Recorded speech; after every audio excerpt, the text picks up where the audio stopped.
Good morning, everyone! Happy New Year! Magsiselebrate tayo ng New Year dito sa pwesto.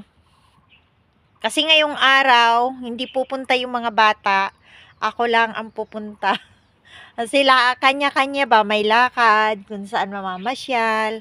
Ako, no choice, dito lang talaga sa pwesto. Kasi alam nyo, yung kahapon, yung mga bata ang nandito. Ako, nasa bahay, ako ng mga iaalay namin. Ngayon, tapos na ako. Last bukas ng pag-aalay. Kaya, yun. Ngayon at bukas, dito ako. Thank you. Happy New Year again. Maraming salamat. Ayan. Ako lang mag-isa.